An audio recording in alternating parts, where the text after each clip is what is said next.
Hello friends, and welcome back to today's video. I thought in today's video we would be doing a March wrap up, April TBR, but unfortunately I only read one book in March. So we're in a bit of a slump. We're in a bit of a reading slump, unfortunately. I don't know how we got here.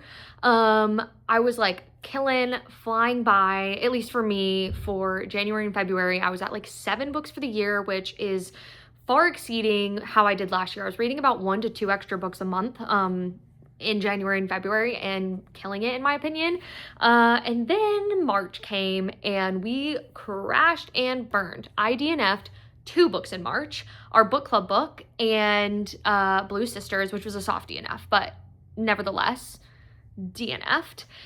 So I only managed to finish 1 book in March, which was The 3 Lives of KK, which was on my March TBR. So a little pat on the back for at the very least scratching 1 book off the TBR for March. And that also was a physical TBR book, so I feel a little extra proud for completing that.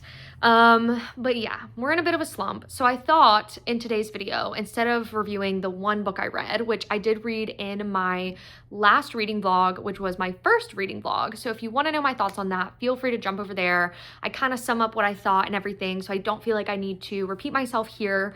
But I figured maybe today what we could do is kind of chat through some of the things I do to get out of a reading slump. And I also went ahead and did a little bit of research on the Reddit page r/books to see if I could, get some advice, see what other readers are doing when they're in a reading slump and try to crawl my way out. I've already been trying for most of the month to pick up the pace, pick up some different books, figure out what I want to do, and nothing's been working. So I figure, let's look into the community. Let's reach out to some readers. Let's figure out what everybody's doing to get out of a reading slump.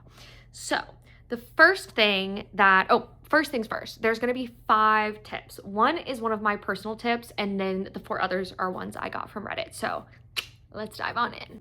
Okay, so the first tip I read, which comes from the Reddit page r/books, and this is from Benny Octopus, and he says that his tip for getting out of a reading slump is to read a comfort book, which when I saw this, that kind of resonated with me because I thought, hey, remember why you love to read, remember what got you into reading in the first place. So I think this is a really great tip, whether that's, picking up a childhood favorite. I saw a lot of people on there saying they would pick up Percy Jackson, Harry Potter, some of those different things, which no comment on Harry Potter, J.K. Rowling. I would not currently purchase those books, but thrifting is a really great way to still get to read them and enjoy the stories without contributing to J.K. Rowling, and or if you already own them, borrow them from a friend, things like that. But yeah, find a childhood book that you loved and read that. Remember that kind of childhood joy of reading. Alternatively, for me, I remember Song of Achilles was one of the first books that really got me into reading. Obviously, the ACOTAR series was really influential on me in terms of my reading journey. I also just have a lot of old classic favorites that I feel like could be really fun to, jump back into and re-enjoy. Heartless Hunter, I'm looking at that on my shelf right now. That was one I loved so much. And yeah, let's look at a couple of my other favorites. Let's see, I'm going back in the archives. I have my Fable pulled up and I'm just scrolling so far back, which Heartless Hunter was actually not that long ago. That was maybe a year ago now with book club. Any Emily Henry book, that's a really good read. Let's see. What are some other really good ones? Oh, The Summer I Turned Pretty. I love that TV show. So rereading the books and then watching the show, that could be a really fun way to get out of a slump. But yeah, just revisiting. Cruel Prince. I love Cruel Prince. If you've read Cruel Prince and you don't like it, that's fine. As I tell my friend Brooke, we all have our flaws. We all have things, I can love you anyway. But if you haven't read it, I highly, highly, highly recommend. If you really enjoyed the Spiderwick Chronicles as a kid, it's the same author. And so it's got that very whimsical, very cheeky kind of vibe to it. and I love it. So yeah, those are some really good of my personal favorites that I would go back and read to kind of go back to like a comfort book if I am in a bit of a slump. So let's see, our next piece of advice is from Biking Girl Out, which she said specifically to listen to an audiobook, which I saw a lot of people saying that as well, is like throw on an audiobook while you clean, or while you know, I like to throw on an audiobook while I do like a cozy hobby, so like coloring or gaming, like playing Stardew Valley or Animal Crossing, things like that. But I think the gist of this piece of advice is just change your format. So if you're normally an audiobook girly and you just have not been getting on with an audiobook, maybe pick up a Kindle, or I mean, don't just buy a Kindle, but like pick up a like an e-reader type book. You can get the Kindle app on your phone and get books that way, or you can download the Libby app on your phone or tablet or anything like that, and you can read that way. Sometimes I find that to be really nice to kind of replace doom scrolling. So for example, like at work, you know, when you've been like, you know, drilling it for like an hour and you need like a 15-minute break, you know, typically I'll just like jump on Instagram and like scroll through reels, but I've recently been loving, well, not while I've been in my slump, but before that, I was loving jumping on my Kindle app and just reading a couple of pages or maybe a chapter of my book, which is really nice to kind of make me feel a little bit more zen, a little bit more calm, get me out of that kind of like grind mentality, which was just like really great for kind of calming my mind and then allowing me to, you know, go back to work even more focused. So I think for this, it's kind of just like mix up your medium. You know, maybe if you are not a big physical book person, maybe take a little trip to a bookstore, stroll around, read the back of a book, you know, kind of have that physical book experience, and maybe that'll kind of re-excite you to start reading again. So I think that is another really, really good piece of advice, and something that I do personally. I kind of go between audio, physical, and ebook, just kind of to mix it up and to, you know, keep myself on top of reading. Okay, so number 3, our next piece of advice is from OK Mixture 8636, and they recommend reading for like 5 minutes a day is what they specifically said. But I think this piece of advice is so great because it can be a little, like, it can be specific to anybody. So if you only have, like I said, maybe you only have 10 minutes a day to read, and that's stressing you out because you feel like you haven't been able to read enough and you haven't figured out what book you want to read, and so now you're just in a slump. Just say it doesn't matter. For those 10 minutes, I'm going to open a book and I'm going to read it. And specifically, OK Mixture 8636 said once you kind of do the 5 minutes, like, it's really, you know, you're kind of in the book, like you're invested, hopefully, if it's a good book, but it is better than just the anticipation. I find for myself sometimes I want to read mentally, but I don't feel like reading because it isn't a like full-on brain off hobby. And so if I'm like scrolling, especially, sometimes I'm like, Bella, put your phone down, pick up your book, and just start reading. If you don't get into it, set yourself a timer, 15 minutes, you can stop. But usually by the time my timer goes off, I'm in it and I'm glad I picked it up and I'm, you know, ready to keep reading. So I highly recommend, just like OK Mixture 8636 does, to just set aside a certain amount of time. If that's 5 minutes for you, great. If it's 10, if it's 20, 30, whatever it is, an hour that you have to specifically set aside, do that and then see if that helps you read more. I personally find for me that it has. And then kind of going along with that, our number 4 recommendation, which is from deleted, okay, says to put reading on your calendar or block out a time specifically to read, which I think this is really smart because I think it's easy to say, just read for 5 minutes, but sometimes it's like we're go, do. I know for me, if I go to work, come home, maybe go to the gym, maybe just shower, cook dinner, and sit down, eat dinner, you know, like watch a little TV with my partner, you know, then it's like time for bed. And you know you have to get up for work again the next morning. So you're like, where am I going to find those 5 minutes to read?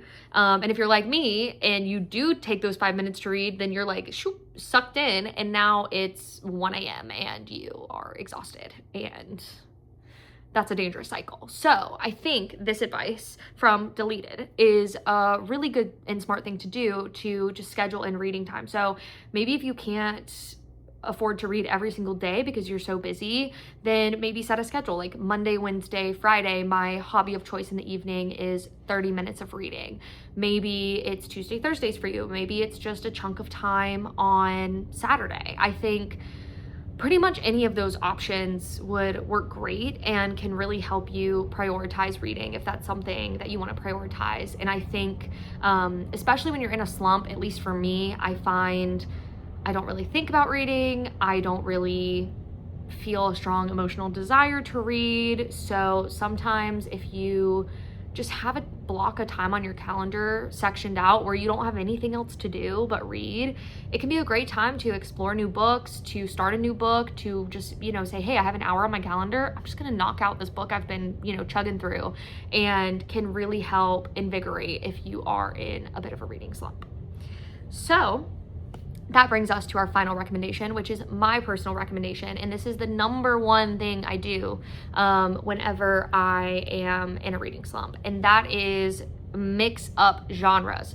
Mix up genres. I cannot say it enough, because I think for me, I have probably my top 3 genres that I kind of teeter between the most, which would probably be fantasy, romantasy, and fantasy, which maybe you can just call that 2, but those are my 2 favorite genres to kind of like jump between. So I find if I'm in a bit of a slump, then it helps to kind of jump out of that and like maybe read a slightly different book.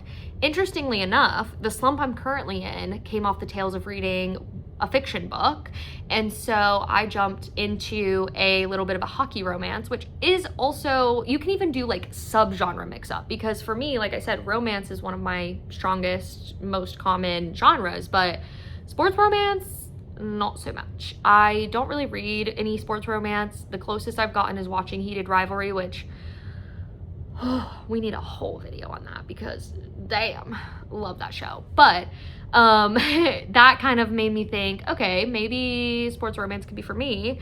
And I jumped into reading Mile High by Liz Tom Ford. This is also something I've seen like highly recommended by some of my mutual or like my booktubers that I love. So I always kind of go there, first of all, with a switch of genre or subgenre, and with highly recommended book, so I can avoid potentially a book that I wouldn't love. Now, not to say a mid or low recommended book would not be a book that I would love. I just think you're more likely to like a book that's highly rated, just based on, statistics. So I like to typically go for a higher rated book just to make sure, to the best of my ability, that it will not be a DNF. And yeah, I find that really helps. I've been doing pretty good. Usually for me, my like scheduled time of reading every day is at least a chapter before bed. I usually do it in terms of chapters and less in terms of time, because that just works well for me.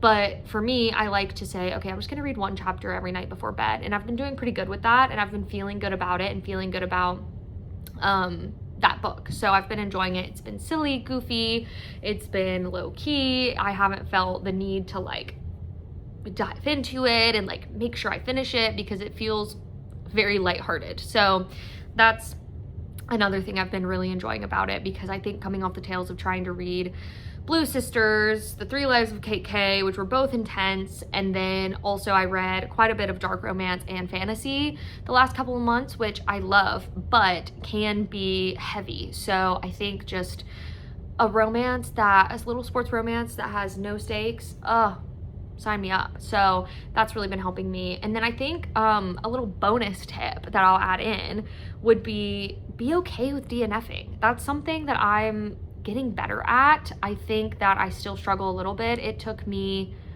so long to DNF Blue Sisters, because soft DNF, but still, because I just like really wanted to finish it. Like, it was something that I had been wanting to read for a long time and had recently heard good things about. And so I really kind of felt like I was letting myself down by not finishing it. But I think what you're really doing when you don't DNF or soft DNF is you kind of set yourself up for failure, because you're not enjoying it. And I think at the end of the day, at least for me, my mentality on reading is that it should be enjoyable, and it should be something that we all really love. So I think that, you know, that's something that I've had to come to terms with and get better at. So for me, I think it's also important to know the difference between like a soft DNF and a DNF. I think if you, like with Blue Sisters, are like, hey, I do think I would really enjoy this book, but it's not hitting right now, or I do think I want to read this book. Maybe it is just a more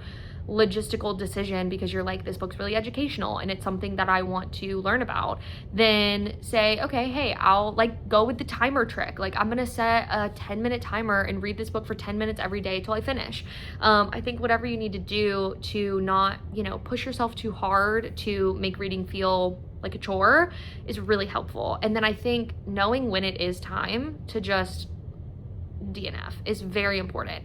For example, our book club book this month was Insatiable, which is a dark romance, which I know is so highly rated. So I am a little bummed to report that I didn't like it or dislike it. I felt nothing about it. Like I got halfway through and just was like, okay, like that's fine. And so when I got into my slump, I kind of was just like, didn't feel a drive to read it, but I also didn't feel a drive to like say, like I didn't hate it, you know what I mean? I just was like neutral. And so I felt like, do I want to keep reading it? Do I want to come back to it? And honestly, the answer for me was just no. Like I just was not interested in it. So I think, you know, in those cases, it is kind of easy to DNF when you're just like, not for me, easy, you know, and you can put it down. And then sometimes I feel like almost when I hate a book, it's kind of harder to DNF because I like almost when I like hate read it, which is like, you know, not a loss. I think sometimes hate reading can be really fun,